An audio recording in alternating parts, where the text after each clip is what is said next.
4월 첫 주 신달 한인 예배에 나오신 성도 여러분 한 분 한 분을 주님의 이름으로 환영하며 축복합니다. 한 주간 평안하셨지요? 세상에는 우리가 이해할 수 없는 일들이 참으로 많습니다.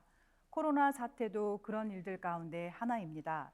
어떤 분들은 이 일 가운데서 날마다 숨을 쉴 수 없을 만큼 긴장하며 살아야 하는 분들도 계실 겁니다.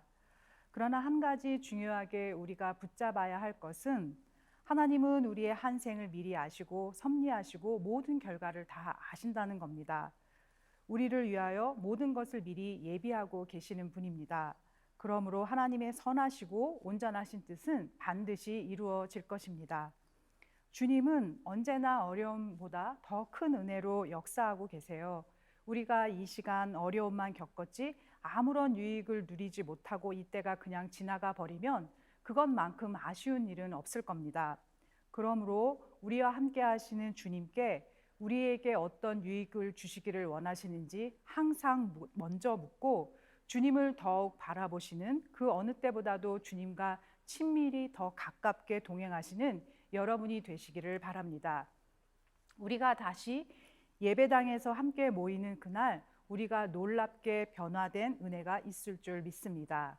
우리 함께 기도하시고 계속해서 말씀 보도록 하겠습니다. 하나님, 사랑과 은혜를 감사드립니다. 하나님의 크신 사랑, 큰 은혜를 찬양합니다. 오늘도 저희들 한자리에 모여서 예배드릴 수 없지만 각자의 자리에서 예배드릴 때 큰 성령의 은혜로 임하여 주시고 말씀으로 임하여 주시옵소서. 저희들 정성으로 마음으로 올려드리는 이 예배를 주님께서 기쁘게 받아주시리라 믿습니다. 아버지, 오늘도 이 여종은 십자가 뒤에 감춰주시고 오직 이 예배 마칠 때까지 예수 그리스도의 영광만이 이 자리에 남게 하여 주시옵소서. 감사합니다, 주님. 예수님의 이름을 찬양합니다. 감사드리며 예수님의 이름으로 기도드렸습니다. 아멘. 오늘은 에베소서 9번째 말씀, 제목은 변화된 삶으로고요. 오늘 말씀은 에베소서 2장 19절부터 22절 말씀입니다. 우리 19절부터 한 절씩 같이 읽겠습니다. 그러므로 이제부터 여러분은 외국 사람이나 나그네가 아니요 성도들과 함께 시민이며 하나님의 가족입니다. 여러분은 사도들과 예언자들이 놓은 기초 위에 세워진 건물이며 그리스도 예수가 그 모퉁이돌이 되십니다.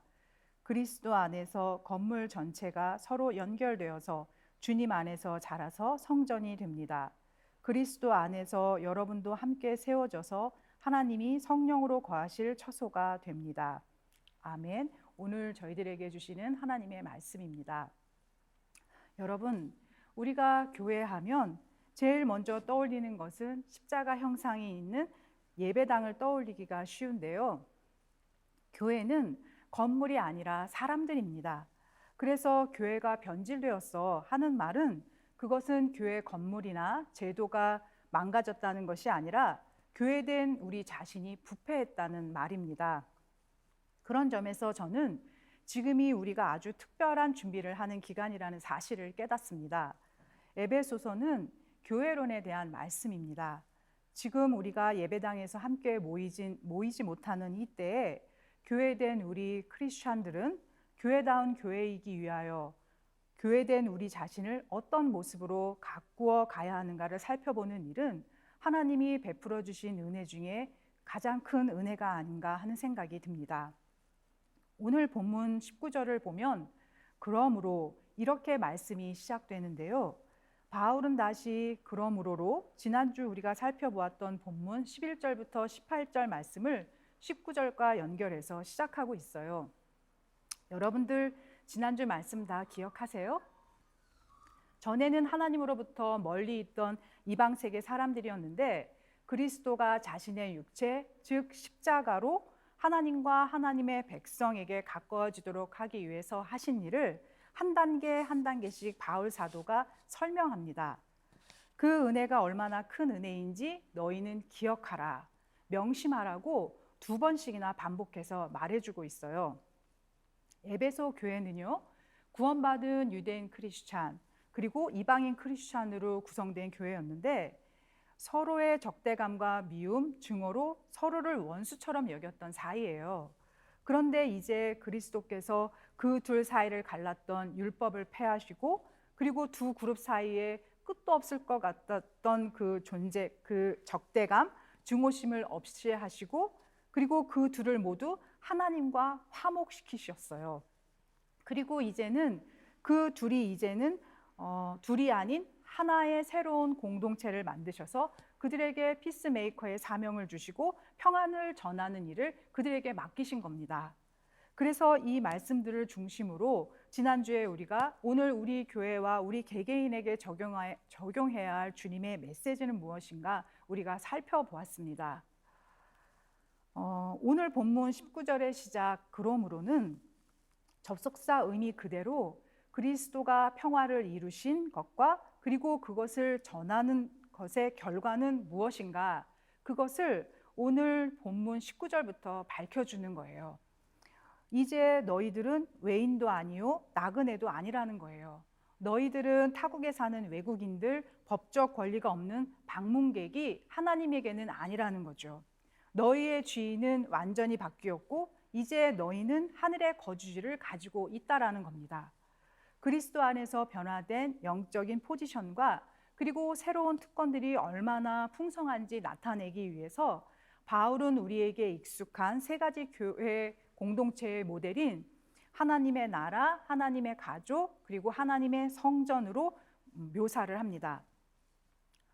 함께 구원받은 사람들의 모임, 함께 하나님의 존귀함을 받은 사람들의 모임, 이게 교회인데 교회는 하나님의 공동체, 하나님의 가족이라는 거예요. 이 가족이라는 말은 엄청난 말이죠. 모든 특권을 함께 공유하는 게 가족입니다. 그리고 가족은 서로의 기쁨과 슬픔을 함께 공유하는 사람들이고 집에 있는 것을 함께 공유하는 사람들이에요. 그리고 또 가족은 아버지는 아버지로서의 책임이 있고 어머니는 어머니로서의 책임, 자녀는 자녀로서의 책임이 있습니다. 여러분들은 가족으로서 가장 큰 책임이 뭐라고 생각하십니까? 가족 안에서 가장 큰 책임은 서로를 사랑하는 거예요. 마찬가지로 그게 교회입니다. 신약 성경에서 크리스찬에 대해서 가장 자주 사용되는 단어가 형제라는 단어인데요. 이 형제 브라더는 단지 호칭으로서의 형제 자매가 아니라 그것은 애정과 보살핌과 그리고 후원을 해주는 아주 친밀한 관계를 표현한 단어입니다. 언제나 이 형제 사랑의 실천은요, 그리스도의 보혈로 만들어진 하나님의 새로운 가족 공동체가 특별하게 드러내는 특별한 특징이었습니다. 저는 여러분과 이 부분을 오늘 깊이 나누기를 원합니다. 제가 비신자인 분들과 대화를 하면서 자주 듣게 되는 말 중에 하나가 불교는 무소유, 선행 이런 실제적인 삶의 방식 때문에 그들에게 매력적으로 비춰지고 그래서 그것 때문에 다가간다라는 거죠. 반면에 그들에게 기독교는 신념 또는 사상으로만 보여진다라는 거예요. 저는 이 부분은 난 크리스천뿐만 아니라 크리스천 중에서도 많은 사람들이 기독교를 그렇게 오해하고 있는 것은 아닌가 하는 생각이 듭니다. 우리가 잘 살펴보면은요, 기독교는 시작 자체가 삶으로 표출이 되었어요. 초대교회가 시작되는 사도행전 2장 43절부터 47절까지 한번 찾아볼까요? 43절 모든 사람에게 두려운 마음이 생겼다. 사도들을 통하여 놀라운 일과 표징이 많이 일어났던 것이다. 믿는 사람은 모두 함께 지내며 모든 것을 공동으로 소유하였다. 그들은 재산과 소유물을 팔아서 모든 사람에게 필요한 대로 나누어 주었다. 그리고 날마다 한 마음으로 성전에 열심히 모이고 집집이 돌아가면서 빵을 떼며 순전한 마음으로 기쁘게 음식을 먹고 하나님을 찬양하였다. 그래서 그들은 모든 사람에게서 호감을 샀다. 주님께서는 구원받는 사람을 날마다 더하여 주셨다. 자, 여러분 보세요. 여러분 어떠세요? 이 내용이 신념 체계인가요? 아니면 삶으로 나타나는 것을 볼 수 있으세요? 한 군데 더 찾아볼게요. 사도행전 4장 32절에서 35절입니다. 많은 신도가 다 한 마음과 한 뜻이 되어서 아무도 자기 소유를 자기 것이라고 하지 않고 모든 것을 공동으로 사용하였다. 사도들은 큰 능력으로 주 예수의 부활을 증언하였고 사람들은 모두 큰 은혜를 받았다. 그들 가운데는 가난한 사람이 한 사람도 없었다. 땅이나 집을 가진 사람들은 그것을 팔아서 그 판 돈을 가져다가 사도들의 발 앞에 놓았고 사도들은 각 사람에게 필요에 따라 나누어 주었다.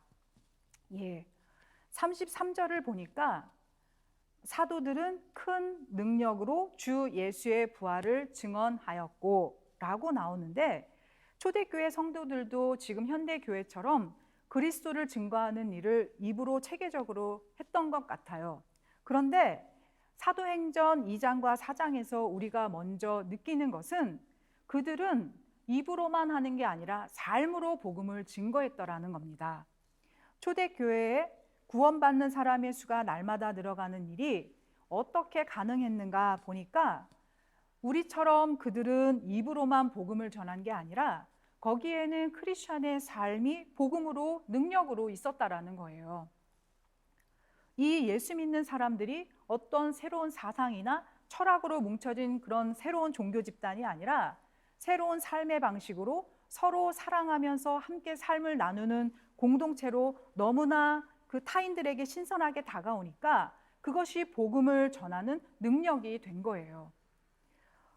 여러분, 만약에 세상 사람들이 우리들에게서 이 복음을 들어보니까 맞는 말인 것 같기도 하고 아닌 것 같기도 하고, 그래서 여러분들에게 정말 하나님 살아계세요? 이렇게 질문을 던진다면 여러분은 정말 모르겠어요? 저를 보세요. 제가 변하는 거 보면 모르겠어요? 정말 하나님 살아계세요. 이게 바로 삶으로 복음을 전하는 방식입니다. 그런데 오늘 교회는 뭔가 교리적인 것, 성경 지식, 그리고 교회로는 정말 넘치는데 우리의 삶으로 표출이 되는 이 복음, 가령 예를 들면 사랑, 희생, 절제, 겸손, 이런 게 우리에게는 약하다라는 거예요. 세상 사람이 보기에는 오늘 교회의 모습은 자기들과 별로 차이가 없는 거예요. 함께 코로나 위기를 겪어도 누가 사재기를 하면 나도 쌓아놔야 안심이 되고, 그리고 세상 뉴스 보면서 끝도 없이 먹고 사는 걱정, 내일 걱정하고, 예수 믿는 사람이나 안 믿는 사람이나 세상에서 보는 사람이나 교회 다닌다고 하는 사람이나 그들이 보기에는 삶의 방식에는 별 차이가 없는 거예요. 이런 게 바로 복음이 삶의 방식으로 표출이 되지 않는다라는 이야기입니다. 예수님이 이 땅에 오셔서 공생의 기간 동안에 우리에게 보여주신 게 뭔가요? 성경 지식으로 아니면 딱딱한 교리로 사람들에게 접근했습니까? 아니에요. 말씀을 가르치셨지만 예수님의 모습은 교리를 가르치신 게 아니라 삶의 방식을 가르치시고 삶의 방식을 보여주셨어요. 예수님은 언제나 come and see, 와서 보라, 이게 예수님의 사역이었습니다. 상징적인 사건 하나가 마태복음 11장에 나오는데요. 세례 요한이 옥에 갇혔어요. 그래서 세례 요한이 제자들을 예수님에게 보내서 주님이 그 오실 메시아인지 확인하는 일이 있었습니다. 예수님 입장에서 보면 그것에 대한 대답이 굉장히 중요한 순간이었겠죠. 이런 때 예수님이 뭐라고 대답하셨는지 마태복음 11장 4절과 5절 말씀 한번 볼게요. 4절, 예수께서 그들에게 대답하셨다. 가서 너희가 듣고 본 것을 요한에게 알려라. 5절, 눈먼 사람이 보고 다리 저는 사람이 걸으며 나병 환자가 깨끗하게 되며 듣지 못하는 사람이 들으며 죽은 사람이 살아나며 가난한 사람이 복음을 듣는다. 보십시오. 이처럼 예수님은 어떤 신념이나 논리적인 그런 말씀으로 구약이 어쩌고 저쩌고가 아니라 실제로 사람들이 변하는 것을 너가 보고 가서 요한에게 전하라는 거예요. 예수님은 세례 요한의 그 순간적인 의심에 대해서 실제적인 삶의 변화를 일으키는 삶의 모습들을 제자들에게 보여주셨다라는 거예요. 이처럼 예수님께서는 삶의 방식을 강조하는 모범을 보여주셨고요. 그리고 또 초대교회 역시 그렇게 시작이 되었는데, 그런데 오늘 현대교회는 이 점에서 많이 왜곡되어 있는 교회관을 가지고 있다는 거예요. 이 점은 오늘 복음을 전해야 되는 우리 공동체 모두의 책임입니다. 우리가 성경 지식도 뛰어나고 말은 참 잘하는데 이제는 거기에서 실제로 삶의 복음의 능력이 나타나고 삶이 변하는 이런 신앙의 예수 공동체로 계속 변화되어 가야 하는 것이 우리의 모두의 과제인 것입니다. 이 교회의 기초는 무엇으로 세워진 건가요? 사람이 세웠나요? 절대 아니죠. 20절 함께 읽습니다. 여러분은 사도들과 예언자들이 놓은 기초 위에 세워진 건물이며 그리스도 예수가 그 모퉁이돌이 되십니다. 사도들과 예언자들은 쉽게 말하면 신약 말씀, 구약 말씀이에요. 교회는 본질적으로 사람들의 공동체이지만 교회의 기초는 신약과 구약의 하나님 말씀 위에, 그리고 모퉁이돌 되시는 예수 그리스도 그 위에 세워지는 겁니다. 우리가 20절에 나오는 모퉁이돌, 영어로는 더 칩 코너스톤을 이해하려면 그 당시의 건축 구조를 알아야 합니다. 그 당시의 모퉁이돌이라는 것은 그 자체가 건물 터의 일부이고 또 아주 중요한 필수품이었어요. 이 코너스톤은 건물의 모든 무게중심을 떠받는 돌이었는데 준비한 그림 한번 보실까요? 이 모퉁이돌은요, 건물을 안정되게 서 있도록 도와주고 건물을 가지런하게 서게 해주고 유지시켜주는 중요한 역할을 했습니다. 실제로 예루살렘 성전에서 돌 하나로 된 고대 그 비석 하나를 발굴했는데 그 길이가 무려 12m에 이르렀다고 해요. 이렇게 모든 중심을 떠받는 모퉁이돌 예수 그리스도, 무엇을 의미하는 걸까요? 오늘 교회는 특정한 어떤 사람들의 열심이나 열정으로 또는 잘 갖추어진 어떤 조직적인 시스템, 양육 시스템으로 지탱이 되는 공동체가 아니고 건물의 중심이 되는 모퉁이돌 되시는 예수 그리스도의 희생, 그것으로 세워져 있는 게 교회라는 겁니다.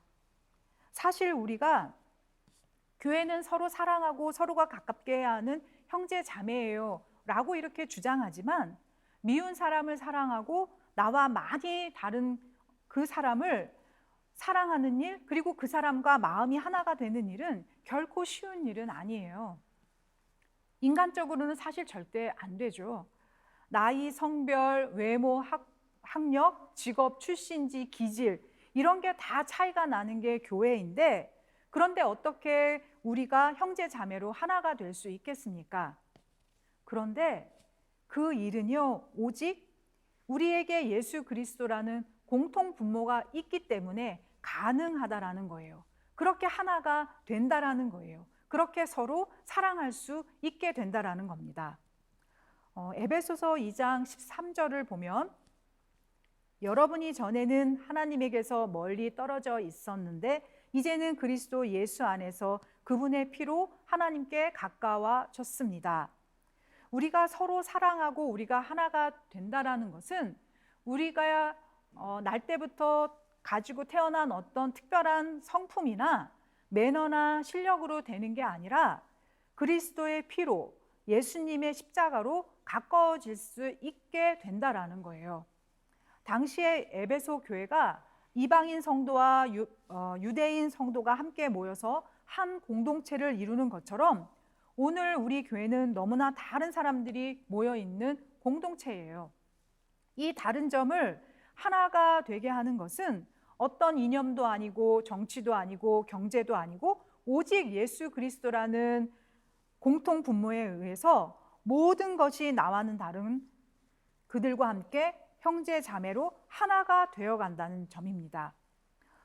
예수 그리스도는 교회가 시작되는 그 시점부터 바울 시대 그리고 오늘까지도, 그리고 또 오늘부터 다시 예수 그리스도가 오시는 그날까지 예수님 한 분만이 교회의 중심 되시며 그분만이 교회의 주인이심을 믿습니다.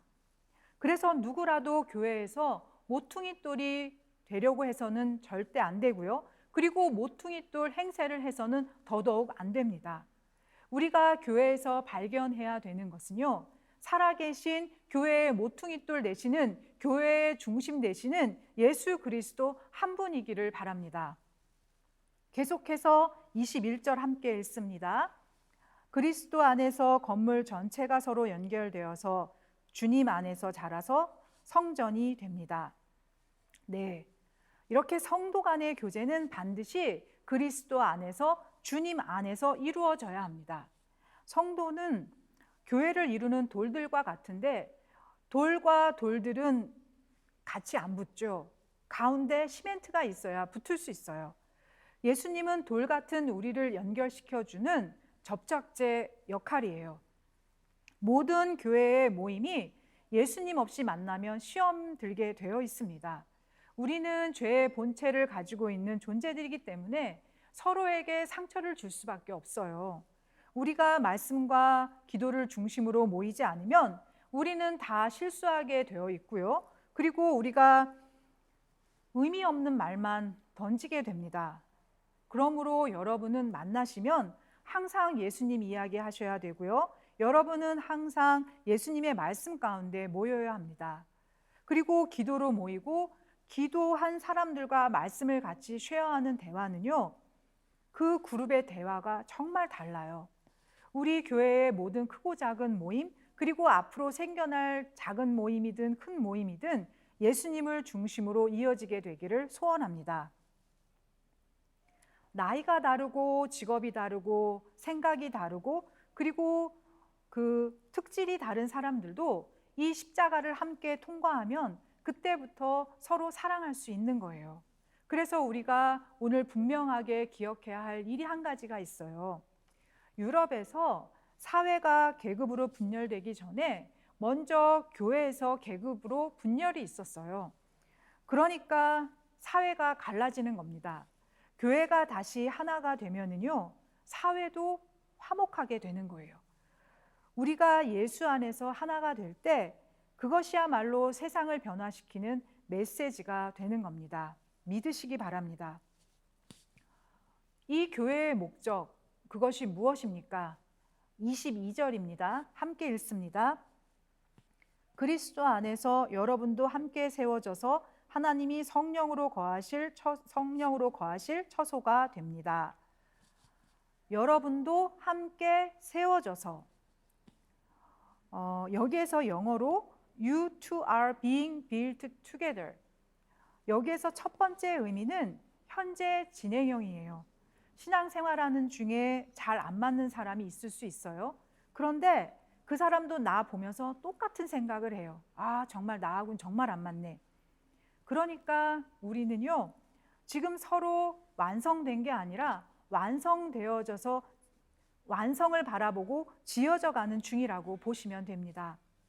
공사 현장 가보면 터만 닦아놓고 공사가 멈추어진 공사장은 정말 추하고 보기 싫죠. 그래서 공사는 멈추면 안 돼요. 우리는 지금 모두 미완성인데 중요한 것은 우리가 공사 중으로 계속 지어져 가고 있는 상태라는 거예요. 성숙해 가고 있는 중이에요. 그러니까 서로 참아줘야 되고요. 그리고 공사가 끝날 때까지 서로는 미완성이기 때문에 서로 함께 있어야 되는 거예요. 그 공사가 완성된 건물 보면 얼마나 아름답고 멋지나요? 우리가 그날을 바라보면서 함께, 지금은 미완성이지만 함께 지어져 가는 겁니다. 이렇게 함께 세워져서의 두 번째 의미는 하나님이 우리를 변화시킬 때 혼자 하나님과 나와 하나님 독대시켜서 변화시키는 게 아니라는 겁니다. 서로를 통해서 서로를 변화시키세요. 우리 서로가 선생님이에요. 예를 들어서 성격이 불같이 급하면 반드시 굼뜬 사람을 옆에 두세요. 그래서 그 성질 급한 사람의 속을 몇 번씩 뒤집게 하면서 인내를 가르치시는 거죠. 그리고 또 너무 느린 사람 곁에는 불같이 빠른 사람을 옆에 두셔서 이 굼뜬 사람을 계속 괴롭히는 거예요. 자꾸 귀찮게 만들어서 또 그를 다듬어 가시는 거죠. 그래서 하나님께서는 반드시 나와 똑같은 형제 자매를 곁에 두시는 게 아니라 나와 맞는 형제 자매를 옆에 두셔서 함께 다듬어 가시는 겁니다. 그래서 저와 여러분이 우리 교회에서, 우리 라이프 그룹에서, 찬양팀에서, 그 각종 모임에서 하나님이 우리를 함께 빚어가세요. 그게 바로 주님의 몸된 교회입니다. 이제 저는 말씀을 마무리하려고 하는데요. 22절 이 말씀, 하나님이 성령으로 거하실 처소가 됩니다. 하나님이 성령으로 거하실 처소가 됩니다. 이게 바로 교회의 목적이에요. 그런데 이 말을 가만히 보면요, 우리는 이미 예수 믿고 나서 하나님이 거하시는 성전이에요. 그런데 to become a dwelling, 거하실 처소가 되기 위해, 이 뜻은 무슨 말일까요? 우리가 하나님의 자녀이지만 아직은 놀라운 믿음의 사람은 아니에요. 다시 말하자면 우리에게 구원은 있는데 성령께서 우리에게 거하시기는 하는데 주님이 완전한 주인으로 다이나믹하게 우리의 삶을 주도해서 주관해서 작동하시는 게 아니라 계획으로 계시는 거예요. 아브라함의 인생을 잘 살펴보면요, 말씀에 순종하는 좋은 신앙에서 출발했다면 점점점 놀라운 신앙으로 변해갑니다. 저와 여러분의 신앙은 아직은 미완성이에요. 주님께서 원하시는 대로 내 삶을 이끌어 가시는 그런 신앙으로 아직 옮겨가지는 못한 거예요.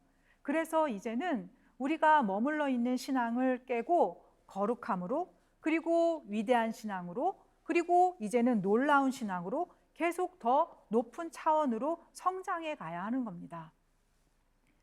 여러분의 하나님이 썬데이, 주일의 하나님이 아니라 매일매일 여러분의 삶 가운데서 하나님이 주인으로 동행하셔서, 그래서 여러분의 삶에 놀랍게 역사하시는, 오늘의 삶의 방식이 어제와는 또 한 차원이 다르고 오늘의 삶의 방식이 또 내일이 되면 또 한 차원이 다르게 주님이 주인으로 계시는 그런 성전을 원하시는 겁니다. 저는 우리 한 사람 한 사람, 그리고 우리 신달 처치 코리안 커뮤니티가 그런 교회가 될 줄로 믿습니다. 우리 안에 벽이 허물어지고, 그리고 서로 사랑하고 풍성함으로 우리를 하나로 끌고 가시는 그런 교회, 이방인처럼 초라하고 그리고 마음이 무겁고 연약한 사람이 우리 교회를 찾아올 때 안으로는 하나님의 말씀과 성령의 은혜가 그들을 위로해 주시고, 그리고 밖으로는 우리 성도들이 그들을 품어주고 섬기는 삶으로 복음이 표출이 되는 그런 교회가 되기를 주님의 이름으로 축복합니다. 함께 기도하겠습니다. 주님, 은혜를 감사드립니다. 말씀을 감사합니다. 오늘은 특별히 예수님께서 십자가에 달리기 위해서 예루살렘으로 입성하시는 종묘주일입니다. 그리고 다음 주는 부활주일인데 저희들이 함께 모여서 이 절기 예배를 드릴 수는 없지만 오늘 주님의 성전된 우리가 있는 곳에, 그곳에서 드려지는 이 예배가 어느 때보다도 기름 부음이 있고 특별한 예배가 될 줄 믿습니다.